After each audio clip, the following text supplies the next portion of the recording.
go. And Esther, did you want to say anything? I'm very excited to be with you again. And I also have quite a few things that I've learned over the summer with Zoom, and I can't wait to share with all of you as well. I can't wait to hear RENA. Yes, you know what? Before we start, I want to put one thing on the screen.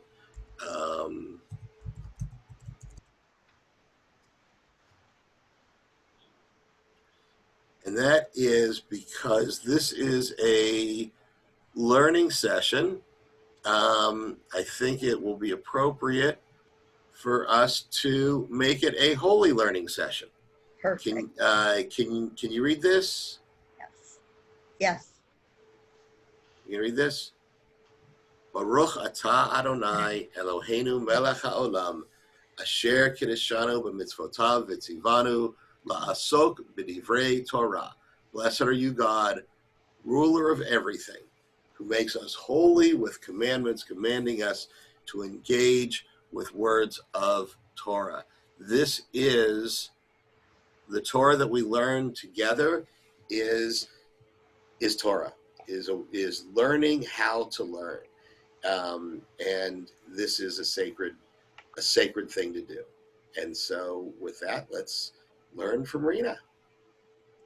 Yay! Thank you, Rabbi Dan. So good morning. I am so excited to see everyone again. For those of you I have not met or had the privilege of meeting in person yet, I am thrilled to be here. I know that it is a huge bummer that I am not actually in Humble to see all of you in person again or to meet for the first time, but I'm very happy that I can see all of your faces in your little Zoom boxes in this new virtual world that we are going to be a part of for the next year, or we'll see what happens after that. Very excited that this morning we will be doing a training called Tech for Teachers, which I'm pulling up currently.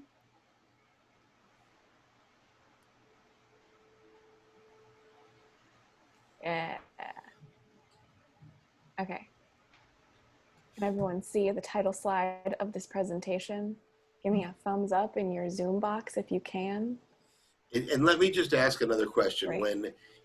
When RENA is sharing the screen, do you also see RENA in a little box? Yes. Okay, good. Great. Thank you. So glad you all could see my face as well in my own Zoom box. So today this training is going to give you some fun ways to spice up your virtual learning environments and provide some really awesome digital resources to help you with that. So as you all may remember or know, this is my second or last year as the Isjl Education Fellow, but thank goodness I get to spend both years with you. I can't believe that it's already been a year, but I'm very grateful to have spent the last one with you all, and extra grateful that I had the privilege of spending the first year in person.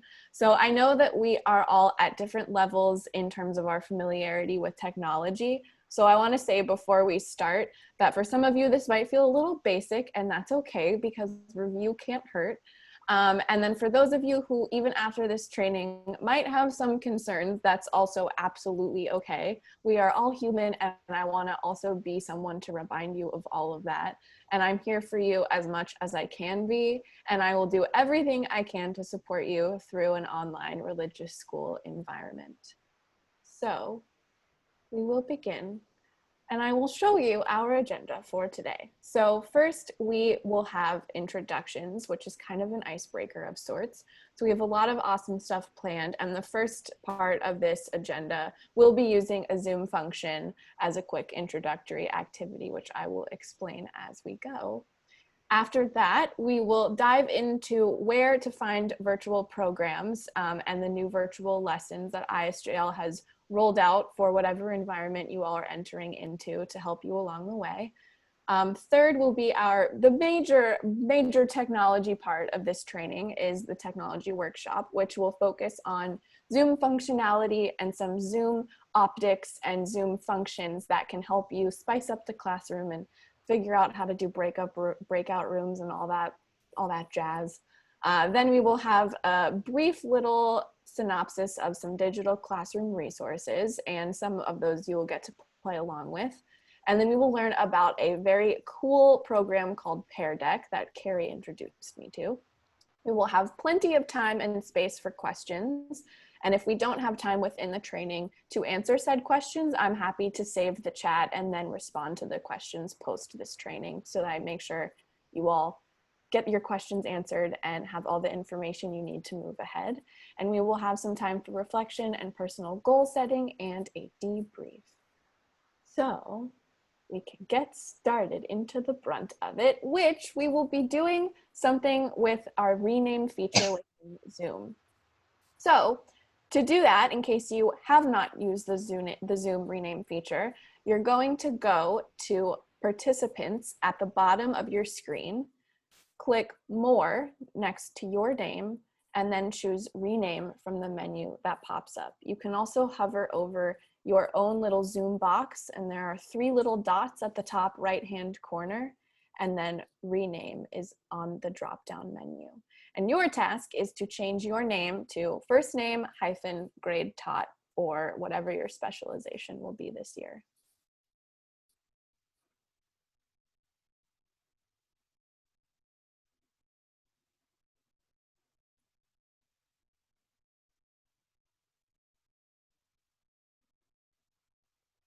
Make sure everyone has enough time to do that.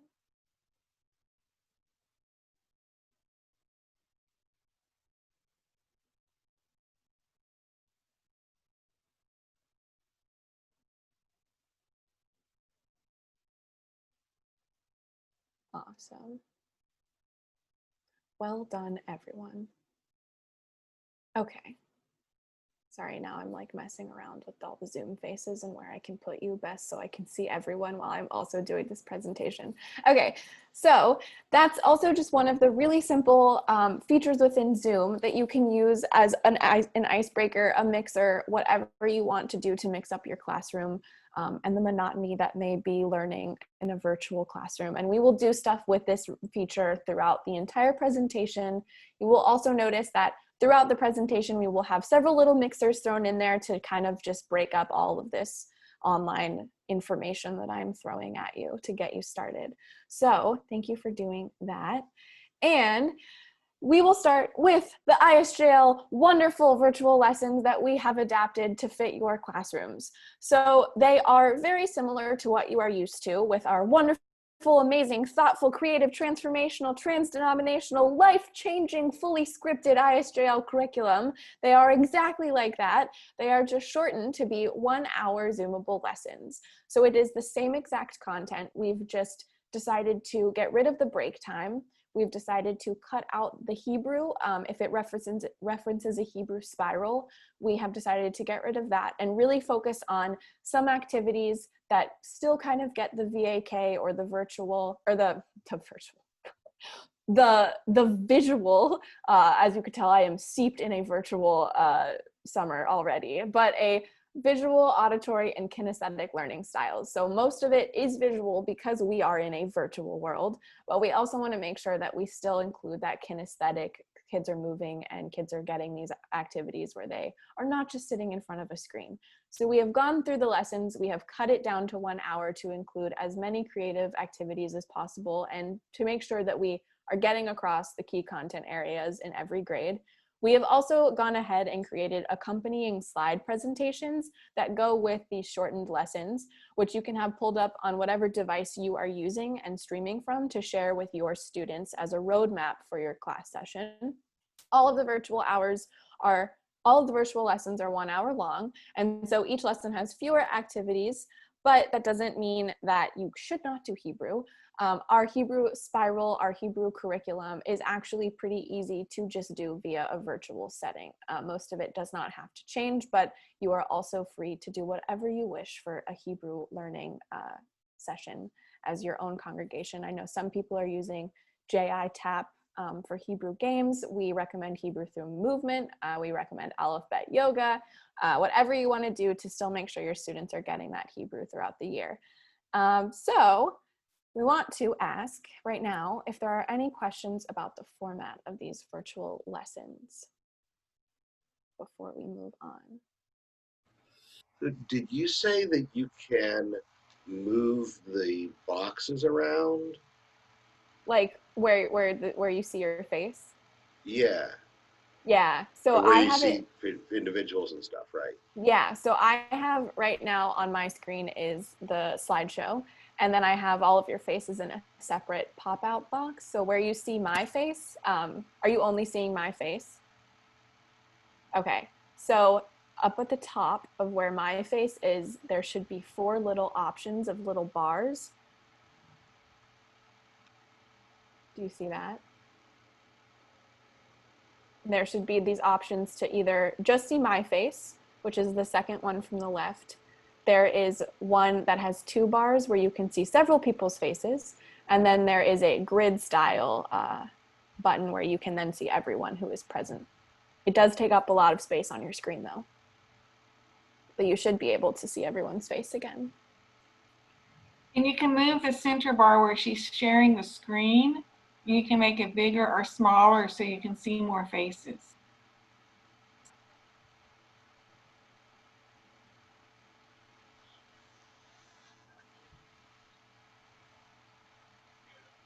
Great, cool. So if there are no questions about virtual lessons, I will move on to the next slide. So as you all may know, the ISJL, we maintain a record of every program we have run in or created for our partner communities. So we do keep this program bank up to date, and Carrie has access to what we call the program bank inventory. We keep this very up to date. We have a new version, which I will send to Carrie after this meeting, but it lists every program we have ever created with a very short description of each. So it kind of lets you know what you're choosing. This is a great resource for whole grade or whole school activities. I've run several with you all, and I know you all have requested some to be run. And so these are great for those all school, all family, holiday programs, just fun creative activities for services. So it also includes some icebreakers that are very, very helpful in virtual classrooms. So I will send this most updated inventory to Carrie. And what I want to stress about this is that obviously, given the world we were currently in, we don't have all of the programs adapted to a virtual learning environment. But with that being said, should anything speak to you or anything pop out to you that you are interested in running in a virtual classroom, please just let me know. My email has been sent in the chat and I will show it at the end of the presentation. But if any of those programs speak to you and you want to run them, I'm happy to adapt it to a virtual setting and then send it your way so it can be run in your own classroom. So before we get into all the Zooming, I don't want to Zoom you out this early, but I would like you all to do a fun rename feature that is not just your name and grade taught. So I love this one. This is one of my favorites to do, to just kind of get like the vibe of your class or those you are in a meeting with, is to change your name to the mood you are currently feeling and the last food you ate. So I will change mine to be excited breakfast smoothie.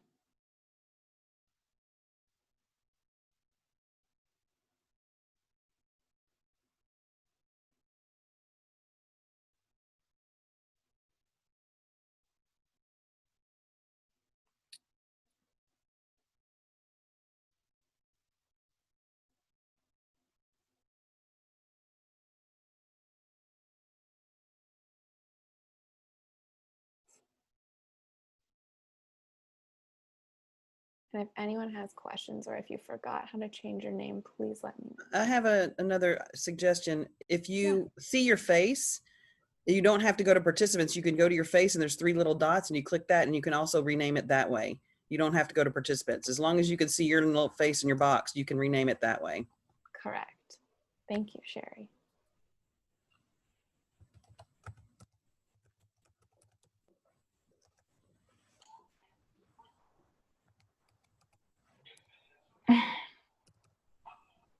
Oh my gosh, love this. We got happy coffee, curious toast, happy mashed potatoes. Rebecca, are you telling me that you had mashed potatoes for breakfast? I actually haven't had breakfast yet. Oh my gosh. Well, I'm so sorry for that, but I'm so glad the last thing you ate was mashed potatoes. It was very good. Good. I'm so glad. Overwhelmed protein shake. I hope to assuage the overwhelmed feelings. Apprehensive Nutty Buddy.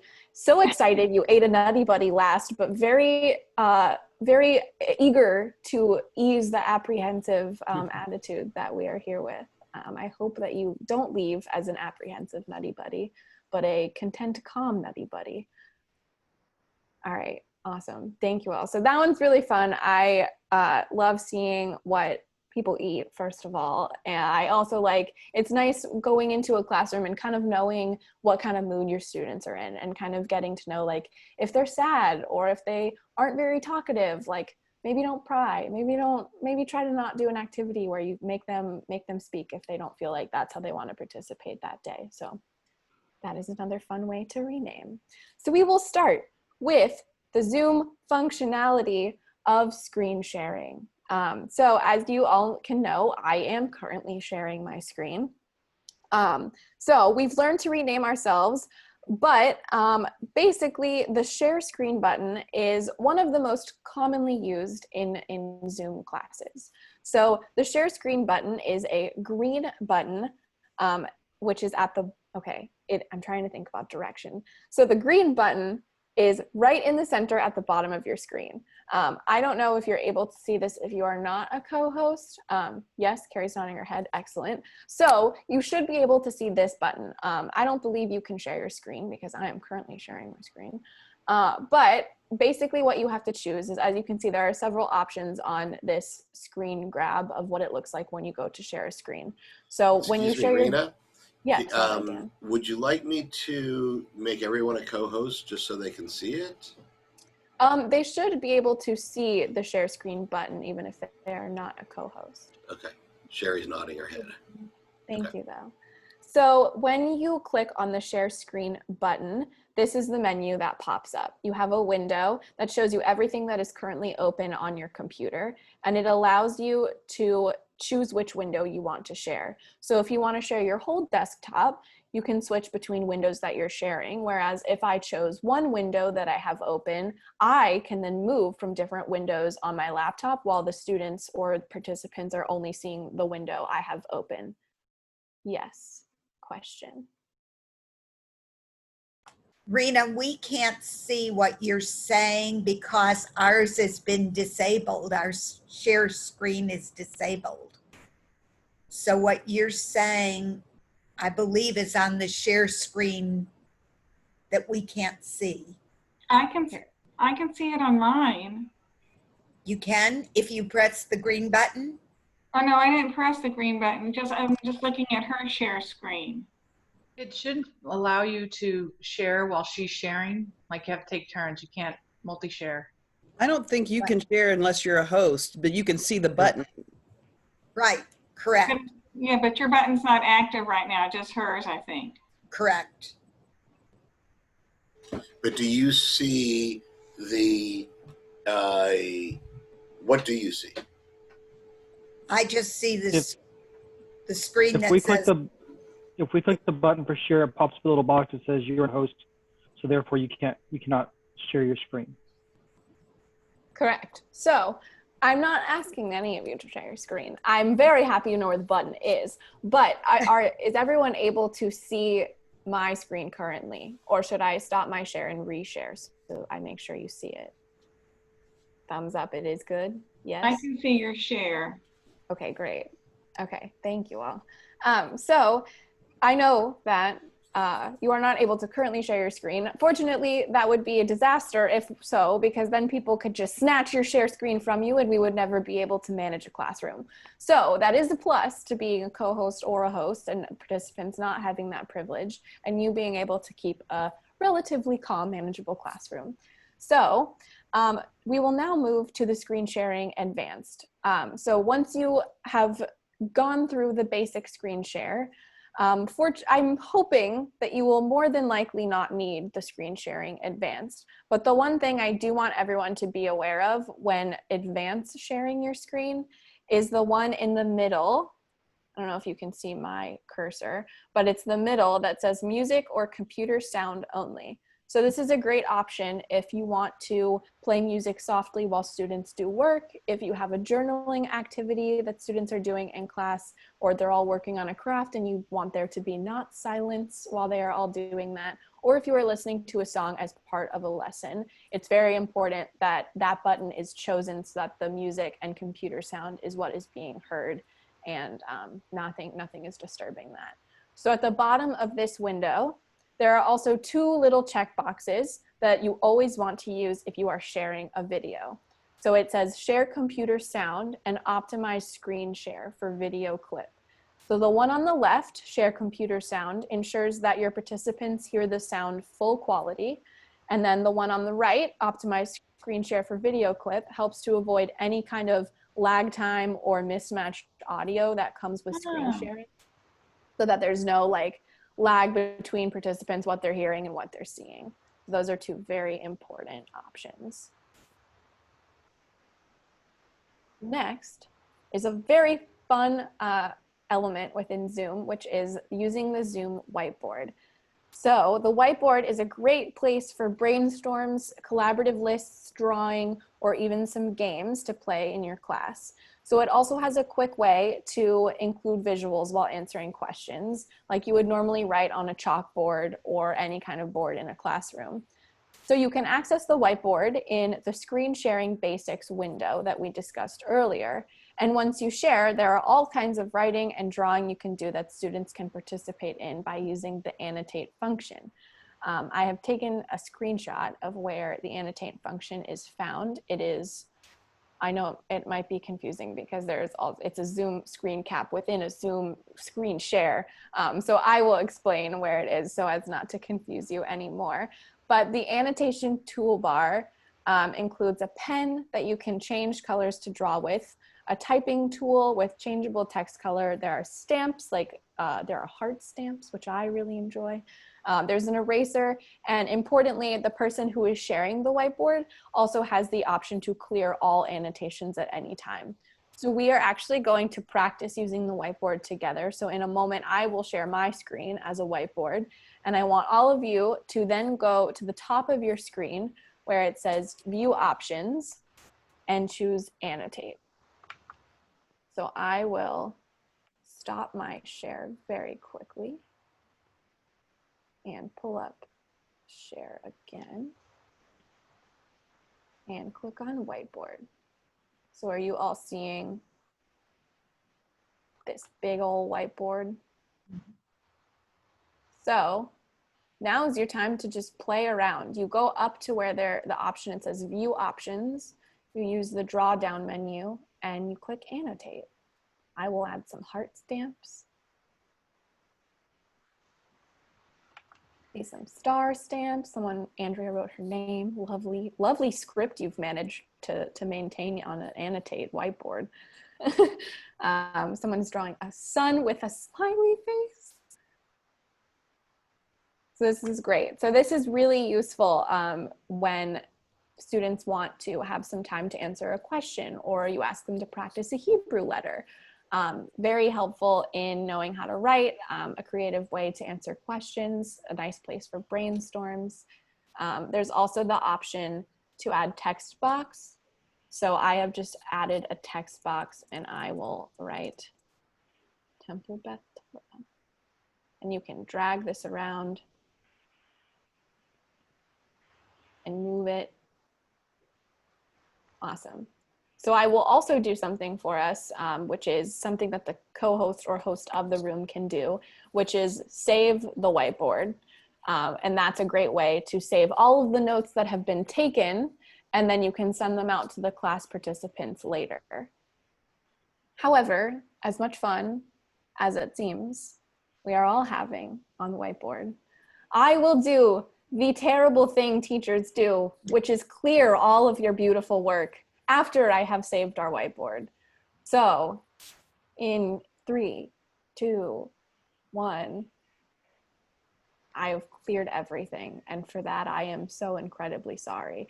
But you all knew so well how to use the whiteboard, which is very exciting and an awesome tool. For RENA, students to use. we had a clear button also. If we click our clear button, will it just clear our stuff and not everybody's stuff? Or will it clear everybody's stuff? That is an excellent question. Why don't we try?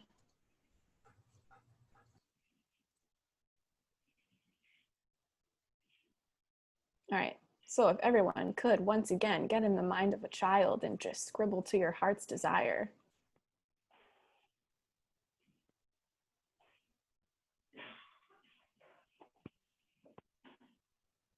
All right, now Sherry, why don't you try to clear something or erase?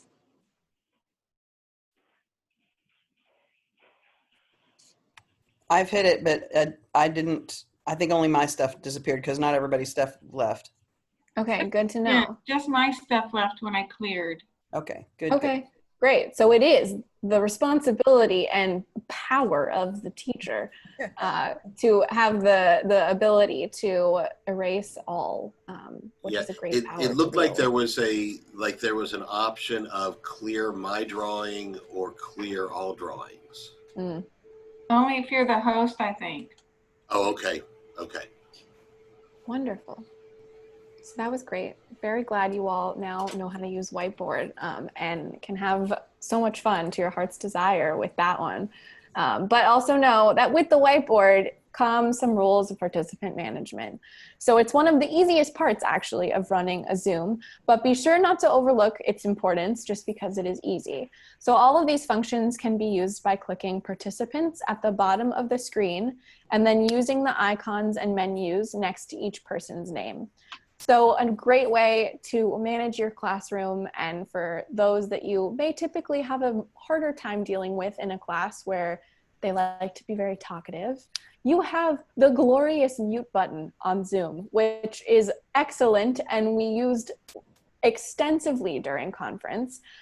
So make sure you keep students muted while you are talking, unmuting them selectively as they give answers, and remuting them once they have finished sharing is a great way to keep noise levels down, help students pay attention to what is important, and avoid echoing from people speaking at the same time. So as the co-host or host of the session, I also have the ability to ask people to unmute. So I could click on Rebecca, for example, and ask to unmute. And she then has the option to unmute. It basically tells her the host has asked you to unmute, and then she can speak up once she has unmuted, and then I can mute her again once she has finished sharing. So other than muting, you can also spotlight someone's video.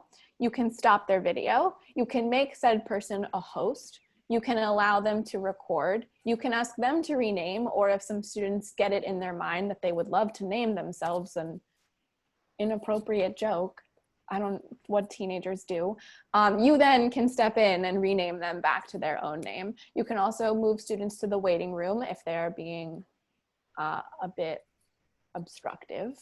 And I hope that this never happens, but you do have the ability to remove or report anyone within your classroom. So a lot of times report and remove are also used should an interloper find their way into your Zoom classroom. I'm sure that will not happen. The likelihood of someone who does not belong in your class who ends up there is very slim, but you can easily remove anyone who does not belong in your Zoom session from your Zoom session. Any questions about this before we move on? So if you have kids who are, say, playing around with renaming themselves while you're teaching, can you prevent them from doing that? Other than going into participants and then renaming them. Is there a way to? Yeah, disable? so that like they can't play around with the commands while they should be focused or concentrating. Right. There is a way, I'm trying to find it. So once you go to participants, and you can see the list of participants, as a host or co-host, there are 3 options at the bottom, and there's a more options. And right now it says like, ask all to unmute, mute participants upon entry, allow participants to unmute themselves, farther down on that list says allow participants to rename themselves. That currently has a check next to it, but you can uncheck that and then they do not have that option.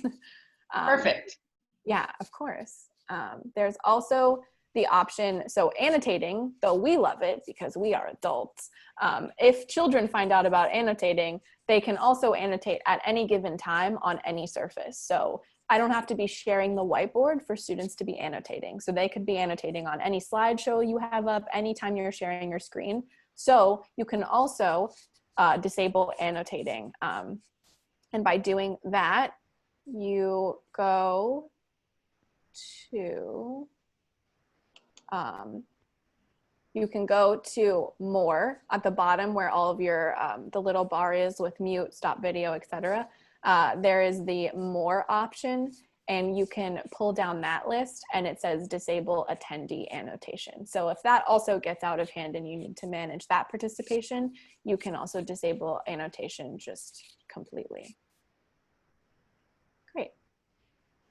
So now we are at breakout rooms. So breakout rooms are another centrally important Zoom function for running ISJL virtual lessons and just Zoom classes or sessions in general.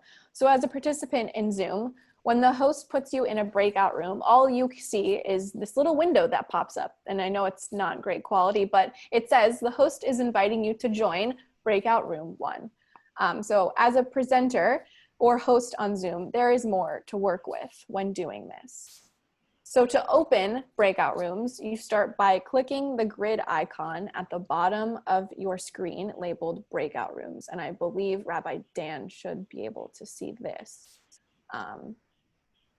where you have the option to create breakout rooms. Yeah, it's under more. Awesome. So this window, once you click on it, can open and asks you how many rooms you want to create and whether you want to have Zoom automatically just assign who is in each room or you want to manually decide who goes in which room. So you can see this window a little bigger here, not great quality. Again, I apologize. But once you click create breakout rooms, the window will change to the picture you see on the right, which has the details of the breakout rooms and the folks in the breakout rooms. So at this point, you can manually swap people that need to be swapped. So say if there are 2 students in one breakout room who don't really get along, or there are 2 siblings that you would prefer maybe aren't in the same class or same breakout room, you can switch them here. You can also name your breakout room. So right now it's just the typical breakout room 1, breakout room 2, but you can change it. So say you're doing an activity where they need to be focused on certain activities. So activity 1, activity 2, you can change their breakout room name to be the activity that they are focusing on while in the breakout room. So excuse me, yeah. And Rachel, you may want to chime in on this. I think our system is that we're going to start together and then break out into different classrooms. Once you're in a breakout room, you can't break out again, right? I actually just learned the other day that when you are in a breakout room, you can do a breakout room. I don't know the details of that. So if there are 6 people in a room with a teacher, the teacher could conceivably make 3 groups of 2 for a few minutes and then bring them back to the breakout room. Mm-hmm. Yes. I don't know, Rachel, if you would like to speak more to that specifically, but I haven't yet seen that, but I will look before we do our practice run. Like, we could always reassign them to breakout rooms, so I don't know if it would be a sub breakout room, but if the teacher has the ability to assign breakout rooms, she could then create like 2 or 3 new breakout rooms and then just assign those kids back in. But then the teacher would have to be able to make the breakout rooms too. So I guess as a co-host or whoever has the authority to do that. So I will play with that before we do our trial run though. Awesome. So we are not done with breakout rooms yet. Okay, but it would make sense probably that when we start the morning to make all the teachers co-hosts. That might be a conversation that Rachel and Carrie and I have later. That would make sense for them to be co-hosts as well, so that they have all the screen sharing and clearing all annotations ability as well. And so they can do Yeah. that. If they're co-hosts, they can do that in their own breakout rooms. Mm-hmm. Yeah, and Yes. wouldn't it would make more sense too, because then we'd have the whiteboard ability and all that stuff that would be handy, and the sharing screens and whatever we need. So Rachel, would there be a way for me then to go from classroom to classroom? Yes, I know the host can go from classroom to classroom. And then like down at the bottom where she told us like you could show breakout rooms, that would show the host where you could change breakout rooms. I just need to see if a co-host can do that. But I know the host can go from classroom to classroom. So like if Rabbi Dan wanted to visit each classroom, he could jump in and out. Right. I believe, and I don't want to step on your training too much.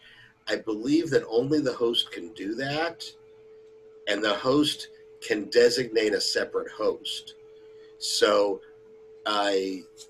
Esther, you and I probably couldn't do it at the same time, but I could make you the host. You could go into a classroom, and then you could make me the host again. And then I could go into another classroom. Or we could just set up something beforehand where I'm like one of the students in a classroom or something, maybe. Yeah. You also don't technically have to be a co-host or a host to not be part of a breakout room. So say we can decide that you just do not get put in a breakout room and you would just stay out of the breakout room. You can also, once you get this notification that says the host is joining you or inviting you to join breakout room 1, you do not have to click join breakout room, and then you just stay out of the breakout room. So that's what we did at conference a lot of the time, where we had a tech person. This tech person was running everything. And so when we sent all the participants into breakout rooms for various reasons, the folks who were running the conference session stayed out of the breakout room. And then once you are out of a breakout room, you have the ability to be sent into various breakout rooms and leave those breakout rooms to return to the main room just at whenever you would like to do so. So that will also allow you to pop in and out as you so please. Thank you. Once we learn how to do that, I imagine it's even easier than walking from room to room. But learning how will be the first step. So we do Zoom meetings all day, and we normally have one person that just sits in the main room that is the admin. And so anywhere time you want to go to another room, you pop out of the breakout room you're in to the main room, just put into the chat, send me to whatever room name you want to go to. They reassign you to that breakout room. You jump in. When you're done, you jump back out. Say, hey, reassign me to this room. And so therefore, you always have, like Rachel will be the person that sits in the main room. And every time we pop out, we want to go somewhere. We say, hey, Rachel, can you move me to this room as necessary? So you can move around from room to room. Thank you. So for us, it might make just as much sense to have, instead of me being the host and designating Rachel as a co-host, to have Rachel be the host. Yep. Or me to pass off the host to Rachel at the beginning of the Correct. morning, whichever. Yeah. And then she's the overall puppet master to move everybody around. You hold great power. I'm So glad you find that we didn't find that enticing. there is one more thing you do need to know about breakout rooms, though, in the host view, which is that while you are in the breakout rooms, the host can broadcast a message or announcement to everyone in all of the breakout rooms. So this is really helpful when you need to do some timekeeping, or there's an activity where you need to let students know they have 2 minutes left to do this activity. You can also, once you are ready to close the breakout rooms and have everyone return to your, I guess, sub main room, since there will be a main room and then you have your classroom. So once you want them to return to the classroom of sorts, you click close all rooms, And this gives all of the participants in the breakout rooms a 1-minute countdown until they are boosted from their breakout room into their less of a breakout room classroom. So we just add some time for questions right there, but are there any questions about this before we leave some of the Zoom functionality? No? Great, awesome. Oh my gosh, there's more of a mixer or icebreaker we have to do. And this one is a get up and move task. I don't know what spaces you are in, but if you feel that you can leave your space for exactly 1 minute, I am tasking you with going to find and return with your favorite cup or mug. I will share my screen to our timer of sorts that will count down for a minute.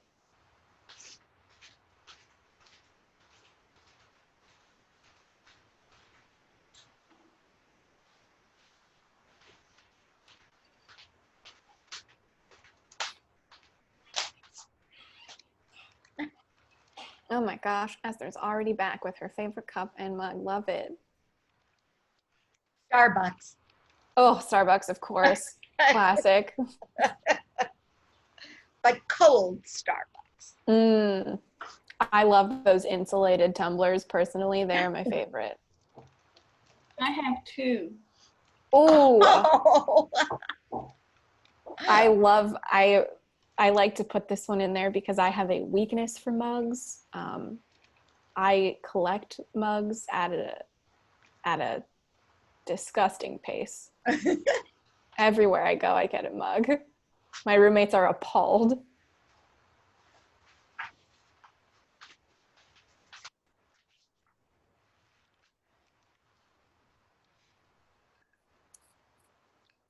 All right, looks like we're waiting on one more. Oh my gosh, and our time is technically up. But oh, Rachel coming back at the end of the time. So glad you have returned. Awesome. So we will share these in a moment. Oh, looks like Rabbi Dan also had 2 mugs. Carrie, you were not alone in not being able to decide. So this brings us to something within Zoom that is pretty basic. It doesn't require any secret options or need to knows of the Zoom buttons. It's just how to best use the Zoom box that you are given. So like Carrie said, the Zoom boxes are like our own little frames. So yes, it's where our faces are, and you may say it's pretty bland and like, how could you possibly spice up this box where my tired, potentially unenthused face appears when I have to show up for religious school on a Sunday morning because my mom woke me up and I haven't eaten any food since the mashed potatoes I ate last night. Why would I be so excited to be in my Zoom box? But you can do so much with this little box you've been given. First of all, you have the comfort of wearing whatever you want below what people can see, which is my favorite part of working from home and using Zoom all the time. So the possibilities are quite literally endless. So you can challenge students to use their Zoom box as a still life painting and play a game of, are you frozen right now? Is your Wi-Fi not working? Or are you just like really, really good at like playing freeze tag on your Zoom box? You can also tell students that this little Zoom box is their personal TV show where they're the main character and they can, you know, have the spotlight on them. They can like do little model stuff and like, this is their show at religious school. You can also use it as a mime artist window, which is my favorite. Like you're trapped in a box. Oh my gosh, what are you gonna do? You're stuck here. And then you can also use it as a dance floor, which kids love in religious school. And it's a great way to get them to stand up and also show their moves to some of their classmates. So I would like to now prompt us all to use it as a showcase for a game of this time show, maybe not tell for the sake of time, but everyone hold up the mug you have chosen to run and grab so we can all see what everyone's favorite mugs are or cups. Love it. Says so much about everyone, I think. Great, awesome. So you can always do something like that. You can tell them to break up some of the classroom stuff, like run and grab something that you love to do in your free time, or go and run your favorite snack from the kitchen, and do things like that, just to kind of give them a little break, since we have cut out the actual break time of the lessons. If you see your students' eyes are glazing over, or some of them look really, really tired and they don't want to be there, ask them to get up and go run and grab something, and then they can come back and tell their classmates about it. And like some of you have already demonstrated with your Zoom expertise, you can also change your Zoom background to be whatever you want. There are some built-in Zoom virtual backgrounds, but you can also upload any image. I've had an ed director change the background to the planet of Tatooine from Star Wars. Anything you want, you can change it to your favorite fictional location. You can have students do that as an icebreaker or a mixer. Wherever they want to be. Essentially, you can turn your Zoom box into whatever your imagination decides. And to change your virtual background, all you need to do is go to the option or the bar with all of the options with the mute, stop video, participants, etc. And where you see your stop video button, there's a little arrow for a drop-down menu right beside that. You click on that and you can click on choose virtual background. And you are all free to change your virtual background right now. It's a test if you would like. Oh, look at Carrie. Carrie's got it. And you can just kind of mess around with this, upload any images that you love. What's difficult with some devices is that they don't register a green screen of sorts, and you may need like a different kind of platform, or just make sure you are on a background that is like pretty blank, and it will work just as well. Where did y'all find those pictures? Because I clicked on mine and it has a box that says none. There's nothing else in there. Mine says none, and then there's San Francisco grass and space next to it. Okay. I didn't put them in there, but that's what popped up. You can also add, there's a little box with a plus, and you can add an image, and you can take a picture from your computer. Yeah, you can add any kind of image you would like. It can be a photo you've taken. It can be a photo you have retrieved from the internet, the World Wide Web. One other thing about the box that somebody, about the little box that somebody mentioned to me a few days ago, which is really nice, is that we can imagine we have a mezuzah in the corner. Oh, I love that. And we can touch and kiss the mezuzah. Oh, that's lovely. Like we do, yeah. That's beautiful. That's very nice. Yes, Sherry, do you have a question? I just get very confused because this is a mirror image, so I was trying to see which side my hand would show up on. I was like, because I'm always touching the wrong side of, or gesturing wrong, because I Me too. keep forgetting. At the bottom, it says, at the bottom of mine, it says, I have a green screen or I have a mirror my video. I think you can uncheck that, and then you don't have, or check that, and then you don't have that. Ah, okay. Thank you. Yeah, thank you too, Carrie. I did not know that. So, like, we're all human. Check We're that, all learning. and it's the same as what you see. It's not mirrored. That's super cool. That's very handy to know. So we've done so much already. I'm currently trying to change my slide. I may have to stop the share and go again. But again, like Carrie was able to find something. Really the only way that we know what we're doing on Zoom is to get in Zoom and mess around with it. Find the buttons. You can open your own meeting at any time in Zoom. And I honestly did that before this presentation. I just opened up Zoom, started a meeting for myself, and kind of just messed around. Since you're the host of your own meeting, you kind of just get the opportunity to find all those little hidden gems and all those hidden resources that are well within the platform of Zoom. And again, we're all human. Students know just about as much or less than you know, and so no one wants you to fail. Everyone wants to see you succeed. And some of the students may actually know a little bit more given the fact that they're in school. And another online resource, I'm sure they are online resource out. So if there's a question, you can also ask them, and I'm sure they would be happy to assist since they are like some technologically advanced wizards. So some digital classroom resources. I'm not sure if any or all of you attended the digital classroom session at conference, but we will kind of just go through some of the digital resources. For the sake of time, we will not mess around with each of them since it is already 10:55 and this hour has flown by already, spending it with all of you and doing so much learning. But Kahoot is a great, very fun. I still get up in arms competitive over Kahoot, and I did in high school and I still do now. It's an online quiz game that allows students to look at the board or a teacher's screen for questions and answers, and also look at their phone or another device to select their answers. So you can play pre-made quizzes made by other teachers on similar topics, or you can make your own quiz that is made just for your classroom and just for your students. And we will unfortunately not be messing around with it, but I'm happy to send you all the digital classroom resource sheet on each of these as I go through them one by one. We will do a little bit of messing around on Mural. So Mural is a really awesome space for visual collaboration.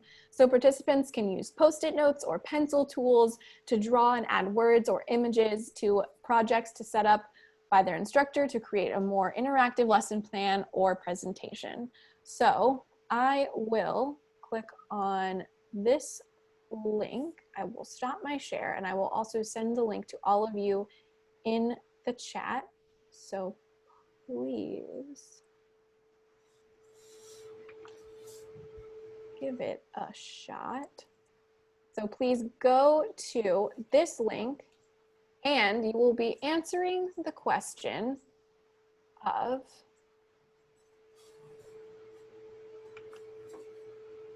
if you could click your heels 3 times and you are suddenly just transported to your dream vacation, where would you be?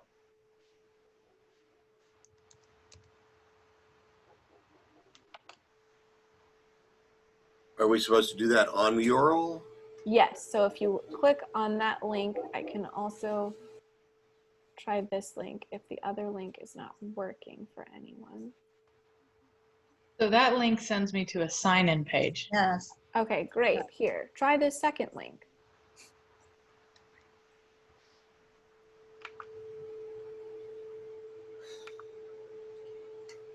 There we go. I see that there are some participants on this one. So you are answering the question of, you click your heels 3 times and you are now on your dream vacation. Where are you? So show us with a picture. So on the far left side of Mural, there are all these options. You have shapes, you have icons, and you have images. So if you want to click on the images option, you can search for images by keyword. So I'm going to type Italy, and I'm going to click on the first image that pops up.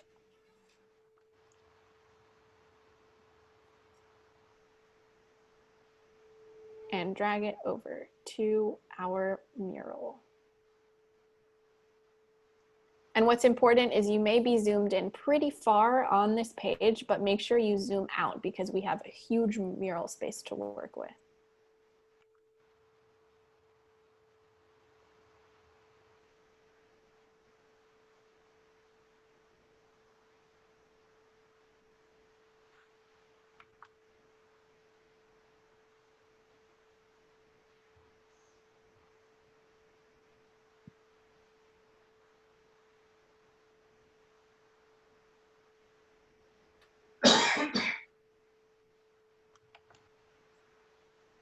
Awesome. We have some beautiful locations.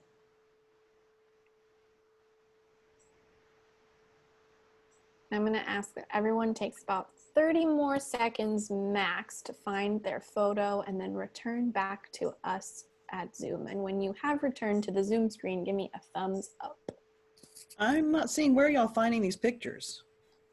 So Sherry, if you go to the left side, you can, do you see just a bunch of options on a bar on the left side? Yeah, I see a thing says images and it says to import an image or to type in an image. So you can, if you search for images by keyword, you can just type any kind of place or any word, and then once you hit enter, a bunch of images should show up that answer that keyword.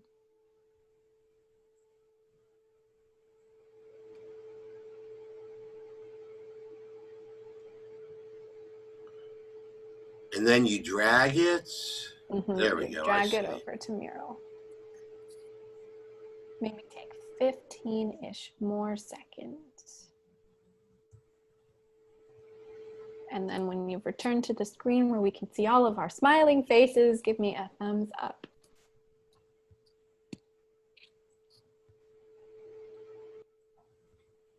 Awesome.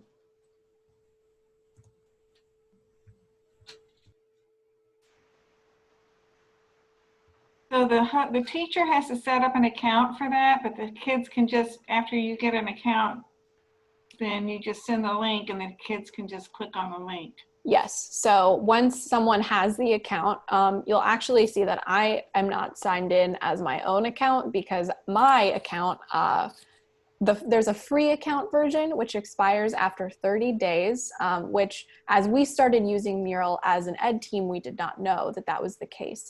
So this is a tool that we found that we loved, and we love it for brainstorms and for visual learners especially. It's really awesome.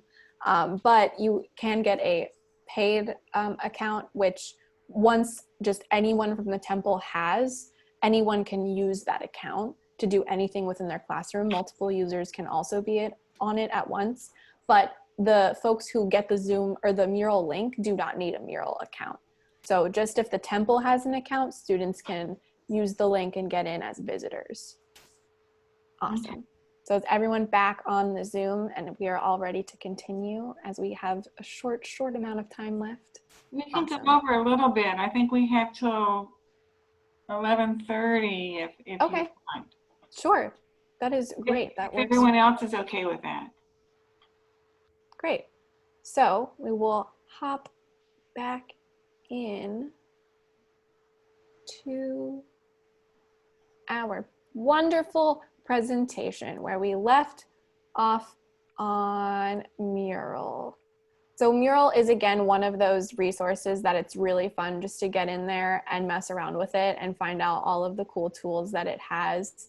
And then it is easier when you are the instructor on what to do and you kind of already have a little know-how on how to use Post-its and how to put images in, etc. So after Mural, we have this wonderful app called Pixton. So Pixton allows students to do more than write a story, they can actually draw it. So Pixton has digital tools that boost visual thinking and creativity while it engages students to the fullest. So this tool allows students both younger and older to make comics and storyboards. So this is really cool when it comes to reading the Megillah. So like you could remake the story and students could kind of describe and illustrate their own story. I think it's really great for visual learners like myself because often if I'm just seeing some words, I personally would love to see it more animated because that just makes more sense to me as a learner. And next we have Poll Everywhere. Poll Everywhere is a great way. I'm not sure if some of you maybe have familiarity or experience with Poll Everywhere, but it's a really cool way to add some small interactions throughout a lesson. Poll Everywhere, you can ask questions and the program will record answers in any way that you set it to. So there are word clouds, there are clickable images, you can do maps and have locations that you click on in a map. You can have words come up in a donut. Any way you can rank, multiple choice. There are so many ways to interact with these polls that you set. There's also competition style, which I know students love competitions in classes. Just like Kahoot, it gets me on the edge of my seat to get the question right. I don't know if that's just me as a student, but I know that when it comes down to a competition, I'm like ready to learn. And Poll Everywhere also has that option. And again, also really great for visual learners. Next, we will talk about Prezi. I used Prezi a lot in high school as well for really fun presentations. So Prezi is an online presentation software that enables you to present content in a variety of different ways. It's unlike PowerPoint. It's actually, I think, much cooler than PowerPoint because it can make you feel like you're on a journey. So you have this almost like this giant roadmap of a presentation. And within the presentation, there are little spots you can go and it will zoom in to go to one spot, zoom back out, show you the bigger picture, zoom back into a sub spot, and then zoom back out. And it's a really cool way to kind of take learning as a journey or as this wild, exciting adventure. And I think it's really awesome and a really fun thing to mess around with and create a presentation on. Next is Quizlet, which I also used in high school and loved. It's an online application that uses study games to help students learn information. So within Quizlet, there are over 300 million user-generated flashcards, which you can add to as you create your own little Quizlet for your own classrooms. It also allows for extra interactive tools like adding images to flashcards or even letting the computer create interactive review games based on a flashcard set you have already made. This is really great for learning Hebrew vocab, any kind of way you want to do that. If you're teaching holidays, you can have holiday, definition of the holiday, any way that you can kind of figure answer or a word definition or question answer. You can absolutely turn it into a virtual interactive Quizlet review game, and it works very, very well. Next is VoiceThread, which is a great digital tool that can be used in the classroom in many ways, especially to practice students' oral language. So this is a great resource to use for Hebrew. The app is big on presentations and storytelling that records the students talking, and it's a great way for if I personally like this idea of learning at home or learning in a virtual environment because I sometimes get a little stage fright or I get a little nervous to speak in a new language I'm learning in front of others. And so with VoiceThread, students get to practice their speaking skills while also building confidence in the comfort of whatever space they choose to use VoiceThread. And teachers can look at their recordings, look at what they've submitted, and assess the work of their learners by using this application.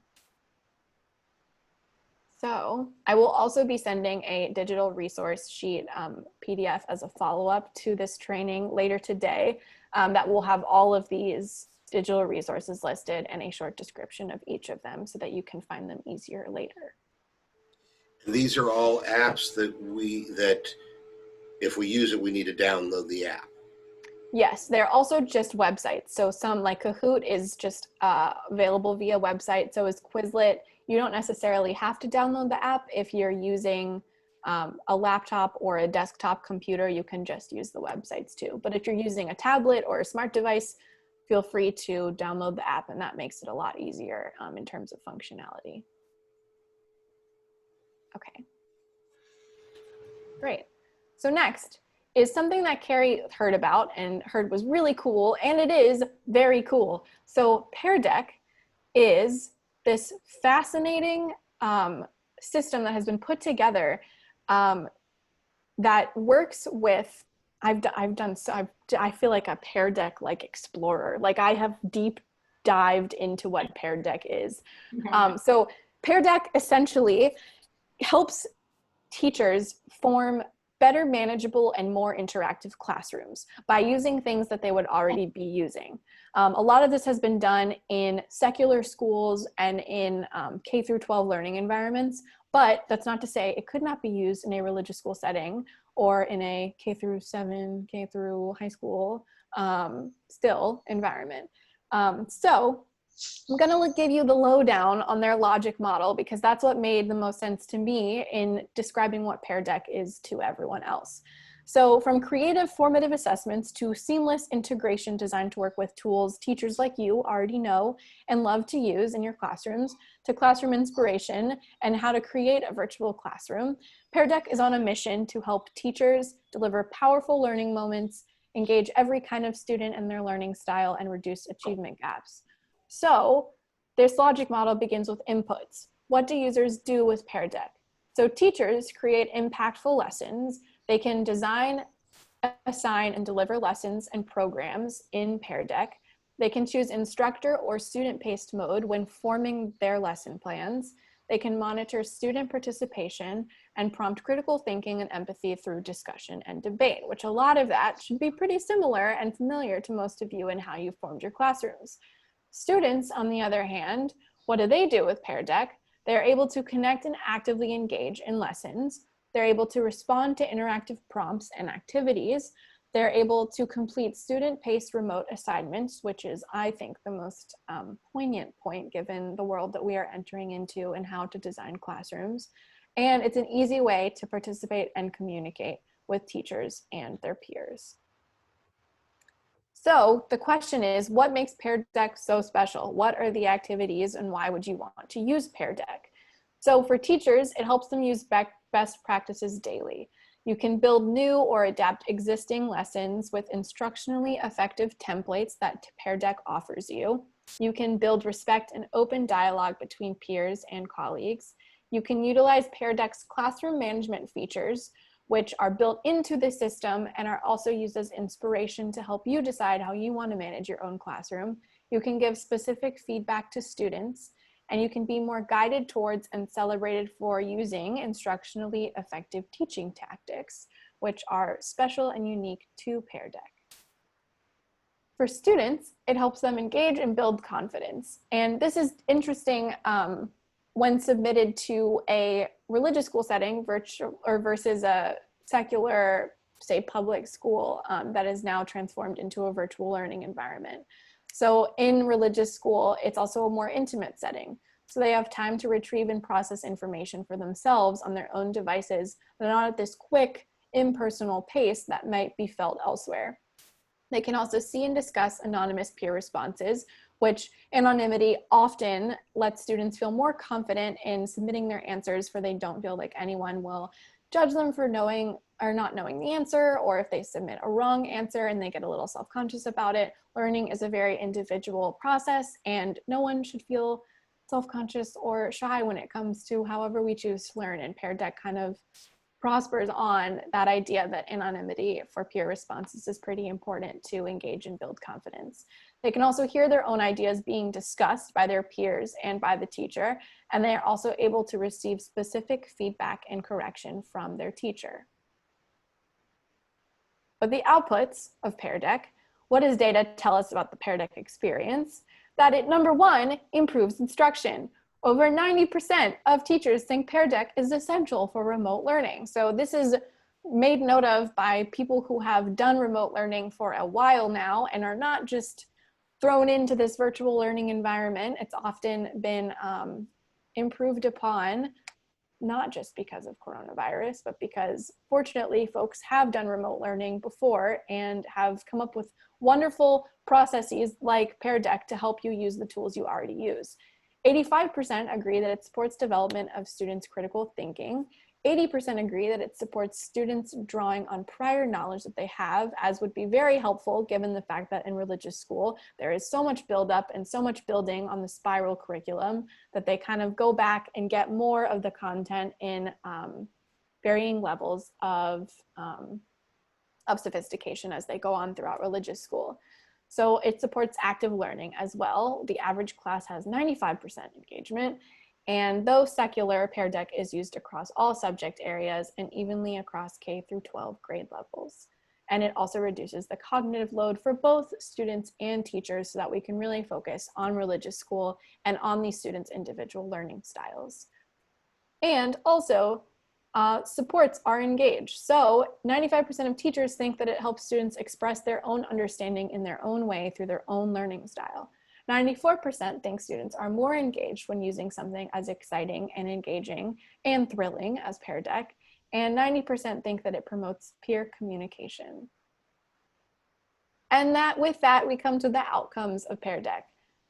It improves equity and engagement, so it helps reduce this achievement gap. If you feel like you're not reaching one student in a certain way, you can also try to focus on how to reach a certain student that learns in a very different way. So especially with the virtual learning environment, you're not just having to focus specifically on one student in person where you're not really paying a lot of attention to another. With the virtual learning environment and with the help of Pear Deck, You're also able to give each student the attention and help that they need if they need more time to do something.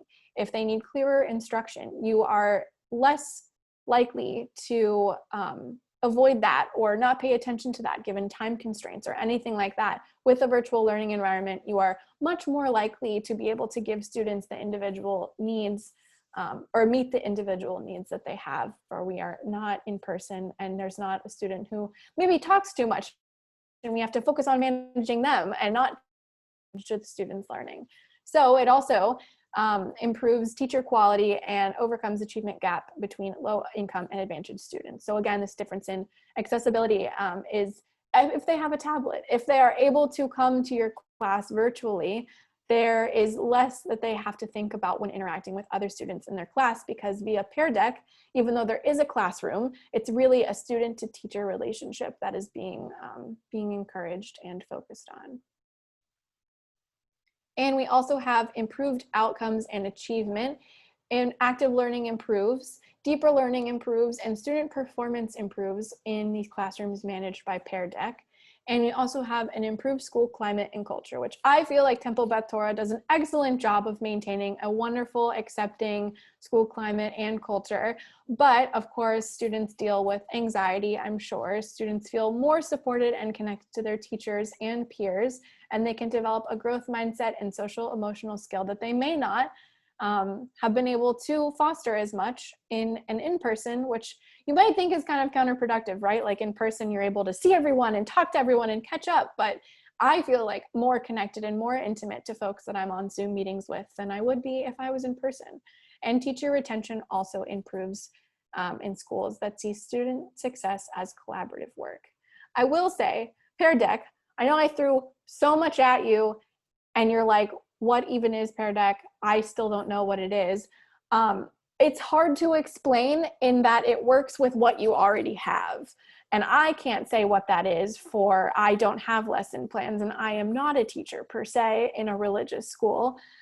It's a lot to break down and explain without actually playing around within the applications and seeing how it would work with your preferred method. If you use Google, if you use Microsoft, whatever you're using, Pear Deck can work with it. So I highly recommend just going to peardeck.com and messing around and seeing what it is. I will say conveniently, there's also a free live virtual professional development event that Pear Deck is offering August 10th through 11th.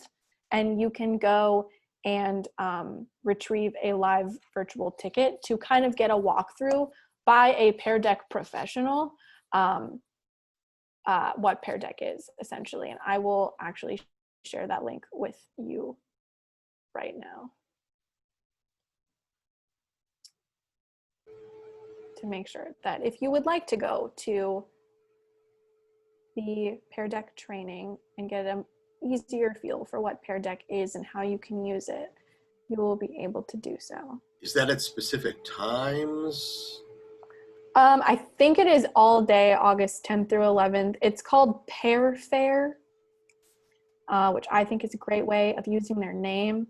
But let me send it in the chat for you. If That's tomorrow.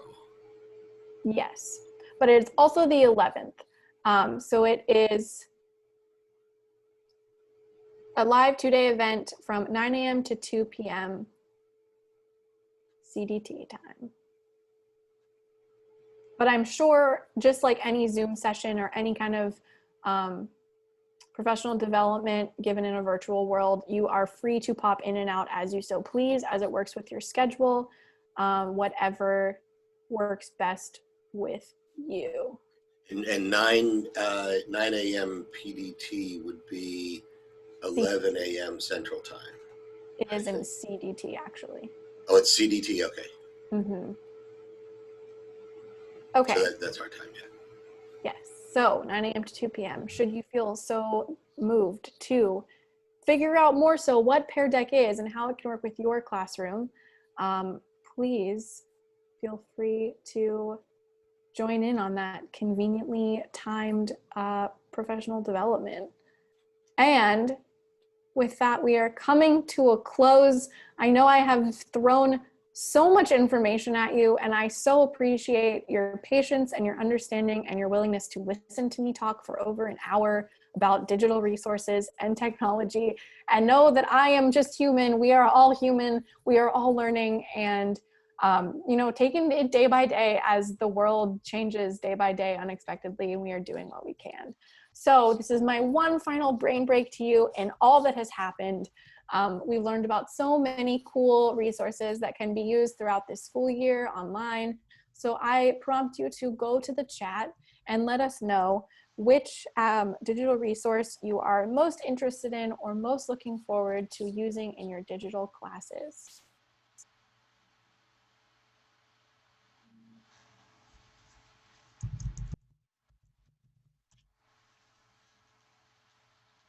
Awesome. I see Whiteboard, Quizlet, and Kahoot. I love both of those very much so.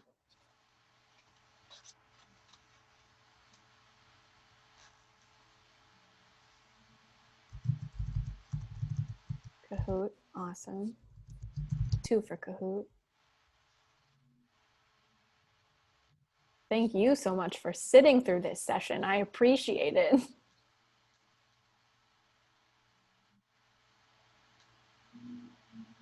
Whiteboard, poll everywhere. We are checking out Pear Deck. Looks like we got another Quizlet and Pear Deck. The chat, what a simple yet wonderful Zoom feature to use. It's great for asking questions and getting answers. It's great to see how people are feeling. Awesome. So please feel free to keep sending chats in there. This is just some reflection questions. Please, I'm not going to provide any set amount of time for you to work on these. I would personally prefer to send this as an exit ticket. I will convert it to a PDF so that you can think about these questions later. Oh my goodness. Well, the questions are gone now. 1 second, let me get this back for you all. So some questions that I just kind of want you to think about as we move forward with this year. I will, seeing as it is 11:22, and I want to make sure that there are some times for questions that are not pre-written for you, but I'm going to send this out later so you all can think about it, to kind of think about what you already feel comfortable with. So acknowledge what you're good at, acknowledge what you already know. Don't think about all that you don't know. I would love to have you think about what you feel better about now after this session, what you're more excited about this year now that you've had a little bit of a breakdown and a little bit of a walkthrough. Think about what you need to work on. You do have some time to get situated, to get more acquainted with things, and to think about what goal you have for yourself this year. And I'm not just asking for this to be technology oriented. I'm not asking you to be like, I hope to be a Pear Deck expert by the end of this year. I want you to also think about what goals you just have for yourself, especially when we are balancing so much else in this world and we are trying to balance so many emotions, so many mental speed bumps we may encounter. The world is crazy right now, and I know that, we all know that. So have a little empathy and patience with yourself and set a goal, even if it's just trying to balance the stressors of personal life with teaching religious school. That's so okay, and that's not a worse or less than goal for yourself than if you wanted to be a Pear Deck expert. So with that, I want to give you all a couple questions that if you have for me, please feel free to ask. I also just want to know what I can help you with this year, as we will encounter things that I'm sure will not be expecting as the world continues to change. Please know that I'm here. I am working from home. That is my cell phone number. Since I do not have an office phone right now, please send me an email, shoot me a text, give me a call. If you need anything at all, I am here to help assist you as best I can with the help of the ISJL behind me. So with that, that's my conclusion. Thank you all for listening to me for so long. It's been great to see all of your faces and hear your input. So if there are any questions, feel free to unmute yourself and ask. We talked about how to change your background, but how do you do a picture when you are not, when your video is not on? So it's not just your name and a black screen. How do you do that when your name? You know, Like you have an is image it on right now that he's got a picture there? And Rebecca had a flower when she would get off. How do you do? Well, that's a wonderful question because I also have a picture and I'm Yeah. You go to your picture, your little tiny window, and where it says mute, and then you have the 3 dots. Yeah. You'll press your 3 dots, and then you'll go to edit profile picture. And then you can put a profile picture in there, and then that should be what pops up whenever you're paused. Oh, it says hide self view. Is that the same thing? Mine just says mute, stop video, rename, or hide self view. That's all. No, hide self view is when you hide, like now I'm hidden. You should have an edit profile picture option. On those 3 dots? In between rename and hide self view. I don't. Do you? You don't, Carrie? I don't either. You Are can you also using the- find it under participants. Like if you click down at the bottom where it says participants, Uh-huh. you can find yourself. Under rename, it says edit profile picture. Let me see. No, mine just has rename. It doesn't have anything else under more. It also matters if you're using the web version versus the installed app. If you're using the web version, you don't have all the functionality you do from the app. Okay. Okay. See, yeah, because when I go to actually go to the Zoom app, I have a pic. I did it obviously because I have a picture, but it doesn't show up. And every time I Zoom, it's only the different ways I go into the Zoom. I don't know how to make it go to How all. do you log on to Zoom? So it's important to use the app. Yeah, so I guess I have to join a meeting. I'd have to put the password in instead of just clicking in my calendar. When I just click in my calendar, I don't have as much Okay, I'll get the monster. options, I guess. With something for her, she'll probably come off. That's good to I know. don't know. Video setting. All right. Does anyone have any other questions? I know that I'm here. I know I'm not here, but I will always be available. From Monday through Friday, 8:30 a.m. to 5 p.m. Central Standard Time. I'm here. I also check my email on the weekends. I shouldn't tell you that, but I do. So if you need me on like a morning of religious school or it's Saturday and you're like, oh my gosh, I need a program. What am I going to do? I will be here. So. And it's one of the things that we often forget, that we have resources from outside. You all have the resources of myself and Carrie and Esther and everyone else on our team. But sometimes it's nice to get a different perspective, and RENA spends all her time looking at other synagogues and looking at what people are doing and training with her colleagues and supervisors. And so let's remember to use that resource, because as you can see from what she's done today, she's excited about this stuff. And when she's excited, it gets us excited. When you're excited, it gets your students excited. And that's exciting. It sure is. Keep that energy level up. Even if you haven't eaten anything since mashed potatoes last night, don't let students know. Just think about how great those mashed potatoes made you feel, and you'll be so excited to teach.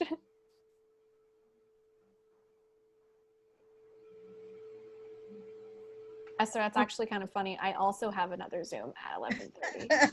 Okay. Sorry. So Rena has to go, but I thank you so much. We'll be back in touch. Carrie, next week is our 11:30 open house. The week after that is when people are going to come and pick up books, and then on the 30th we're We'll gonna have class. we're gonna We'll make start. a go of it. Is it 10 o'clock? 10 o'clock. No, yeah, 10 o'clock. So I'll set up the recurring meeting, but it'll be the 30th, but then we're going to be off for 2 weeks, Labor Day, or we're going to be back on. But we're back on the 13th. Back on the 13th, the day before Rosh Hashanah. Week before. No, week before Rosh Hashanah, right? And Carrie, let's meet sometime soon to talk about fall and spring Yeah. visits. Great.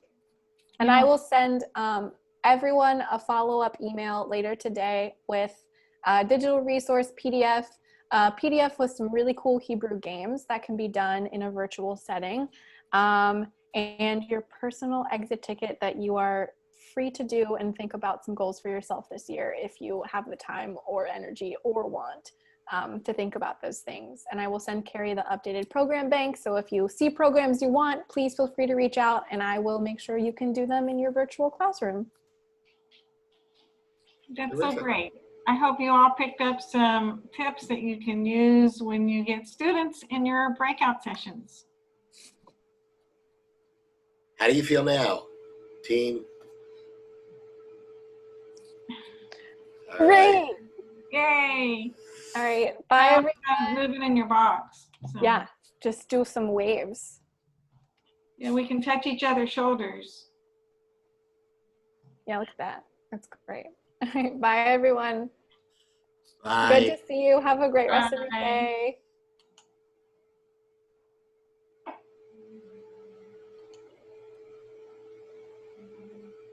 I thought that went well. She's great. Yeah, she's really good. Lots of tips. Lots of. Yeah, there was, you're right. I mean, I don't know if we need to do. Lisa Klein ran one the night of our board meeting, and Andrea started going to that and said it was so awful she left. Oh, really? Wow. Yeah, and came back to our board meeting. When our board meeting is better than anything. Better than anything else. Well, we got to stop recording.